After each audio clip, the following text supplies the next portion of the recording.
Eu sou José Maria Rangel, sou coordenador da Federação Única dos Petroleiros. Fui eleito num congresso aqui em Natal, o ano passado. Já fui representante dos trabalhadores, também eleito no Conselho de Administração da Petrobras, no ano de 2013. Parabenizar a vocês que idealizaram esse evento. Penso que nós estamos numa fase em que quanto mais informações a gente passar para a sociedade, é melhor, até para a sociedade ter a dimensão do embate que nós temos pela frente, que tem muita gente que ainda não acredita. Eu vou tentar, aqui na minha fala, primeiro desmistificar um pouco aquilo que vem sendo falado, que o governo do PT, ele acabou com a Petrobras, e quais são os efeitos dessa operação Lava Jato na vida, e não é só na vida do petroleiro Petrobras, na vida da sociedade. Eu costumo dizer que a Petrobras, eu gosto sempre de usar a primeira pessoa do plural, é a nossa empresa. Não é nossa dos empregados da Petrobras, é nossa da sociedade brasileira. É importante que as pessoas, até para defender, elas saibam disso. Nós estamos vivendo um momento político no nosso país muito grave. É bom que cada um de nós tenha o perfeito entendimento disso. A Petrobras, além de ser a maior empresa do nosso país, e a empresa que é orgulho de cada cidadão, de cada cidadã brasileira, ela foi ponto central nos debates das últimas 4 eleições. Basta a gente voltar um pouquinho no tempo, que nós vamos relembrar que durante a eleição de 2002, primeira eleição que o Lula venceu, o primeiro programa eleitoral do Lula foi feito na frente do estaleiro em Angra dos Reis, quando ele dizia, e é um pouco do que o Jean falou, que não tinha sentido um estaleiro daquele porte você ter ali 200 empregados, que o Brasil ele tinha capacidade de fazer com que a indústria do petróleo ela gerasse desenvolvimento e riqueza para o nosso povo. E é isso que a gente vivencia hoje, e é isso que eles querem acabar atacando a Petrobras. Eu gosto muito de me colocar, porque não tem como a gente não fazer um debate desse porte se a gente não se coloca no lugar do cidadão comum. E qual é o lugar do cidadão comum? O cidadão comum, ele sai da sua casa, ele pega o seu ônibus, ele chega na banca dos jornais, está ali, pau na Petrobras. E podemos ver no jornal O Globo diariamente. Ele chega no seu trabalho, abre o computador, pau na Petrobras. Ele volta para casa, liga o Jornal Nacional, pau na Petrobras. Ele vai dizer, essa empresa é uma empresa que só tem corrupto. Acabou essa empresa. E como alguns chegam ao absurdo de afirmar que dentro da companhia tem uma quadrilha. Nós temos hoje, eu gosto muito de falar aquilo que é provado, eu não gosto de acusar ninguém sem prova. Nós temos hoje 2 ex-empregados da Petrobras, confessadamente, que fizeram um desvio dentro da companhia, que é o ex-diretor Paulo Roberto Costa e o Pedro Barusco. E nenhum dos 2 é quadro dos partidos de esquerda. Nenhum dos 2. Certo? A gente vive um momento no nosso país onde nós estamos vivendo uma inversão de valores. Ao invés de, como diz a Constituição, de que todo cidadão é inocente até que se prove o contrário, todo cidadão hoje ele é culpado até que se prove o contrário. Olha a loucura que nós estamos vivendo. E que uma parcela considerável da população acredita nisso. Ela acredita nisso. Então, essa é a primeira reflexão que eu gostaria de fazer com os companheiros e companheiras. Dizer que essa operação Lava Jato ela foi uma operação que no seu nascedor ela não foi investigar a Petrobras. Ela não nasceu para investigar desvio de recursos na Petrobras. Ela nasceu para investigar lavagem de dinheiro em lavanderias e impostos de combustíveis. A partir daí apareceu o nome de um tal de Paulo. e que foram aprofundar, chegaram ao Paulo, que era o Paulo Roberto Costa, que era diretor da Petrobras, e aí a partir de março do ano passado, a gente vem tendo todos esses espetáculos pirotécnicos que nós temos visto na mídia, muito parecidos com a ação penal 4770, que condenou um monte de gente por conta do domínio de fato, é a presunção da culpa. Quando nós chegamos no governo, nós encontramos uma empresa que ela estava na UTI. Então, vejo aqui muitos colegas meus da Petrobras, né, que têm o mesmo ou mais ou pouco menos tempo de casa do que eu, e nós sabemos o que nós passamos na Petrobras. Uma empresa que reduzia a sua capacidade de investimento a cada ano que passava, uma empresa que foi fatiada em unidade de negócio, uma empresa que não investia em refinarias, tanto que nós levamos mais de 30 anos para construir uma refinaria, e depois de mais de 30 anos viemos construir a refinaria aqui no Rio Grande do Norte, que é a refinaria Clara Camarão. Inauguramos agora, há pouco tempo, a refinaria Abreu Lima, aqui em Pernambuco. A Petrobras que existe hoje, ela é muito melhor do que a Petrobras que nós encontramos em 2002. Afirmando para vocês que por muitos anos o petróleo ainda vai ser a matriz energética do mundo. E obviamente, quem tem petróleo vai ter poder. Como o Jean colocou aqui, quem tem petróleo vai ter poder. Nós pegamos uma empresa com um valor de mercado de 54 bilhões de dólares. A Petrobras, no final de 2013, não é agora com essa queda das ações, a Petrobras, ela valia 215 bilhões de reais. Mesmo hoje, com o preço das ações ao preço especulativo que está tido como quebrada, ela está na ordem de 150, 160 bilhões de reais. 3 vezes mais o que nós pegamos quando encontramos. A empresa, ela tinha um lucro de 8 bilhões de reais e hoje, em 2013, ela apresentou um lucro de 23 bilhões e meio de reais. Também 3 vezes mais o que nós encontramos. Só para a gente ter noção da grandeza da nossa companhia. A Petrobras, ela investe no nosso país todos os dias. Começou a contar o relógio a 1 minuto do dia de hoje. Parou 23 horas e 59 minutos. Ela investe 300 milhões de reais no país. Ela representa, como o colega falou ali, 13% do PIB do nosso país. Ela saltou de uma participação de 3% do PIB para 13% do PIB. Os investimentos que a Petrobras faz, eles giram na ordem de 104 bilhões por ano. Nós saltamos de 46 mil trabalhadores diretos para 86 mil trabalhadores. Hoje produzimos mais de 2 milhões e 500 mil barris de petróleo, contra 1,5 milhão no governo passado. Nós temos aquilo que todo mundo quer ter e não tem, como o Jean falou, reservas. Reservas. As grandes descobertas, foi mostrado no gráfico ali, as maiores descobertas de petróleo no último período foram no Brasil. E isso levou o governo brasileiro, e foram as descobertas no pré-sal, levou o governo brasileiro em 2007, se eu não me engano, ele suspendeu os processos, os leilões, que a gente vivia até então, e ainda existe no que nós chamamos de pós-sal, ainda existem aqueles leilões por concessão. O que é a concessão? O campo é colocado em licitação, aquele que chegar ali a oferecer o maior valor por aquele campo, ele leva, com todos os riscos exploratórios. Se ele achar, bem; se não achar, paciência. Vai embora para casa, senta no meio-fio e chora. Esse é o regime de concessão.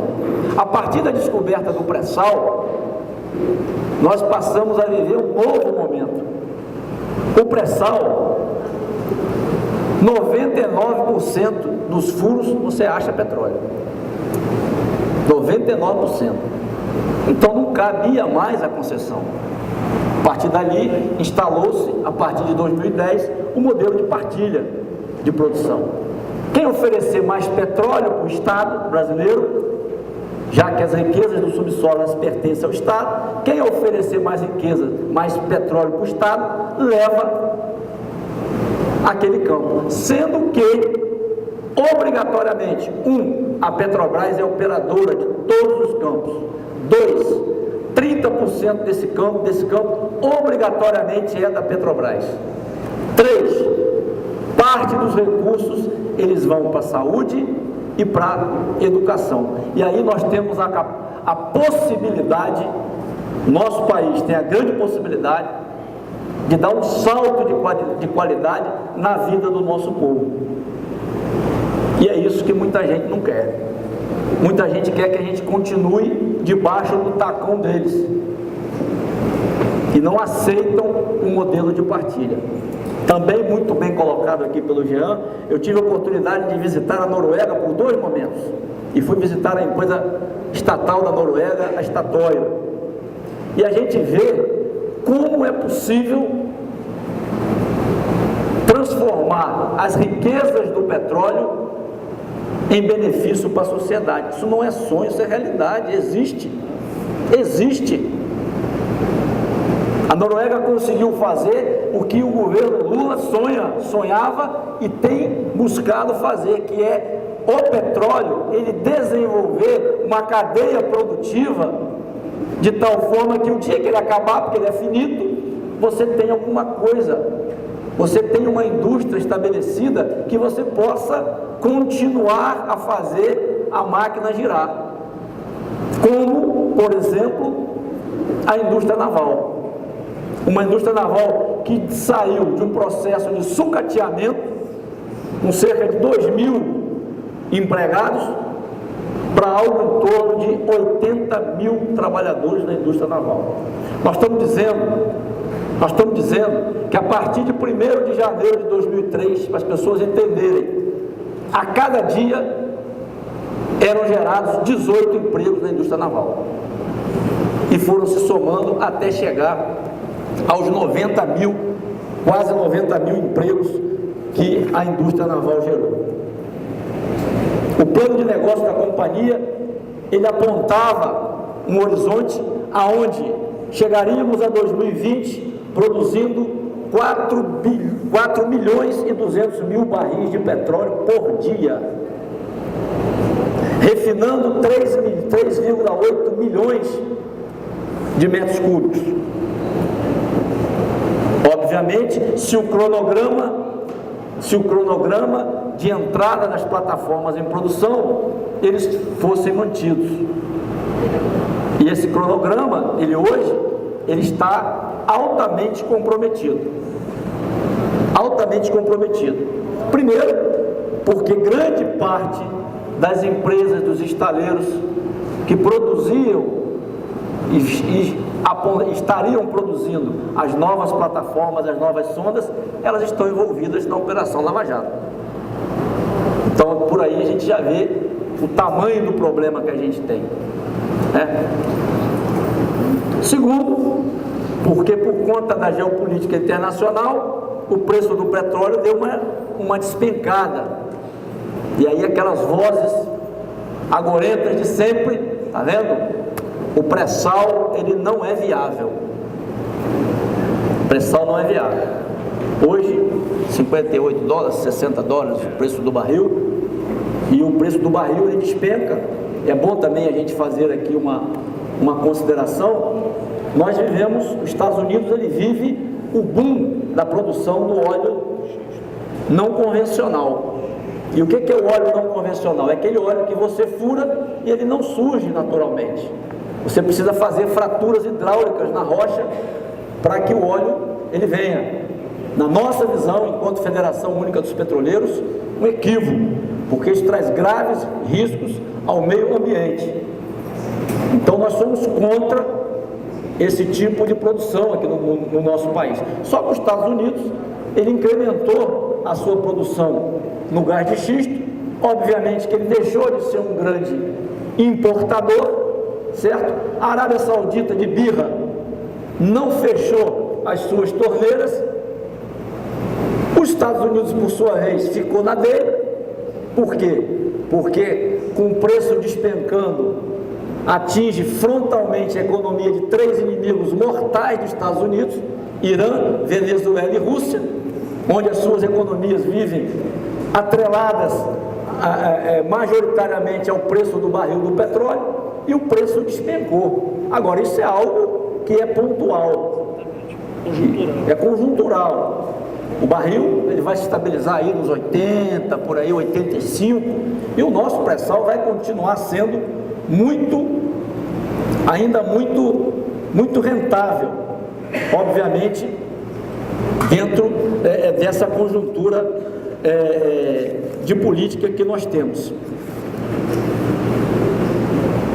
O que nos leva, e aí eu faço uma outra colocação aqui, o que levou o Brasil, a Petrobras, o povo brasileiro, a alavancar essa indústria? Nós saltamos, e isso foi uma visão do nosso presidente Lula, e que ele mesmo costuma dizer que ele não tem faculdade, não tem nada, mas ele tem ouvido nas ruas. Então hoje a Petrobras investe em pesquisa e desenvolvimento algo em torno de 1,3 bilhões de dólares. Se você pegar todas as operadoras de petróleo do mundo, todas, nenhuma investe mais em pesquisa e desenvolvimento do que a Petrobras. Nenhuma delas. Se você pegar as 7 maiores empresas do país, Vale do Rio Doce, Embraer, pode pegar as 7, elas perdem para a Petrobras no investimento de pesquisa e desenvolvimento. Isso que nos levou à descoberta do pré-sal. Somente por isso que nós conseguimos efetivamente chegar à descoberta do pré-sal.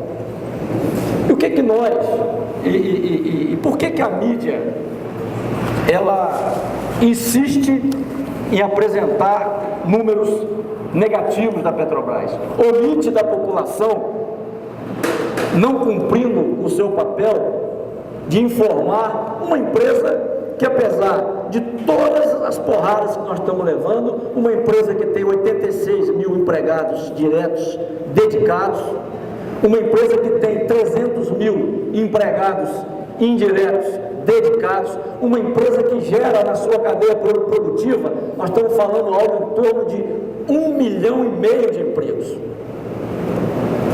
Esse é o número de trabalhadores próprios, terceiros e dentro da cadeia produtiva da Petrobras que orbitam no setor petróleo e que fizeram com que a Petrobras alcançasse resultados até então não divulgados para a sociedade.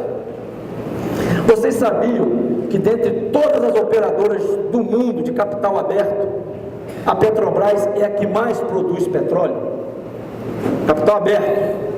A Petrobras é a que mais produz petróleo. A Petrobras levou 7 anos para produzir mais de 700 mil barris no pré-sal. As outras empresas levam na ordem de 15 anos para produzir o que nós produzimos em 7. A Petrobras em maio agora vai receber o prêmio da OTC, é como se fosse um Oscar da indústria do petróleo, pela sua tecnologia em águas profundas.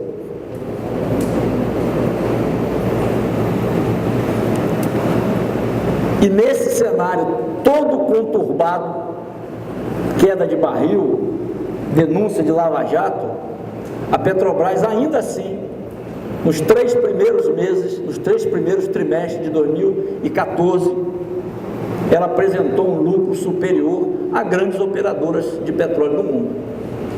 Maior que a Statoil, maior do que a Gazprom, russa, que Pemex. Mesmo assim, Só que essas informações, elas não chegam para nós, por conta de que não é interessante que elas venham a público. Durante a grande crise do capital, ninguém tinha dinheiro para emprestar no mundo, e quem tinha, os poucos que tinham, emprestava juros altíssimos. Quem financiou os projetos da Petrobras foram o Banco do Brasil, Caixa Econômica e BNDES. Aqueles que se lembrarem e voltarem no tempo, vão ver o quanto que o governo Lula levou de pau por ter feito aquilo que é uma política de Estado. O Estado brasileiro foi nos seus bancos públicos e falou com eles: olha, financie os projetos da Petrobras. O que o Obama fez com as empresas que quebraram lá nos Estados Unidos? Meteu dinheiro. O Estado americano meteu dinheiro nas empresas que estavam quebrando na crise de 2008. Empresas, inclusive, privadas. Mas ninguém fala. Participação estrangeira. Participação estrangeira, mas para não que os Estados Unidos não fosse a bancarrota, o governo Obama foi lá e botou dinheiro. Então hoje, a Petrobras, ela precisa, feito o balanço, ela precisa de dinheiro para poder alavancar os seus projetos. E no momento que ela vê todas as suas notas das agências classificadoras rebaixadas. E o que é rebaixamento dessas notas? Para a gente entender. Quando você tem uma empresa, um país como o Brasil, tem 5 agências aí analisando as contas do Brasil, os investidores, como eles não têm a certeza de que você vai pagar, o juro é mais alto. É como um empréstimo consignado. Exatamente. O empréstimo consignado, o banco tem certeza que o cara vai pagar. Está ali, desconto em folha, o juro é mais baixo. O agiota, como o amigo lá atrás falou, ele não tem certeza que o cara vai pagar. Aí o juro é mais alto. Então, isso levou a diretoria da Petrobras, juntamente com o conselho de administração da empresa, a apresentar um plano de desinvestimento da companhia, venda de ativos. Nós, trabalhadores da Petrobras, nós temos uma visão que diz que, primeiro, o governo brasileiro ele tem que financiar a Petrobras. A Petrobras ela não pode reduzir o seu volume de investimentos, como já está fazendo. Se você comparar os 3 primeiros trimestres de 2013 com 2014, já houve uma desaceleração de 30% dos investimentos da Petrobras. O colega que apresentou aqui antes de mim, ele está aqui na mesa ali, né? Paulo Henrique. Ele colocou ali que para cada R$1 investido pela Petrobras, a cadeia investe 3. Não é isso, Paulo Henrique? Movimenta 3. O que nós estamos querendo saber, todo mundo quer saber o seguinte, eu não sei se o colega tem um número. Para R$1 investido pela Petrobras, quantos empregos são gerados?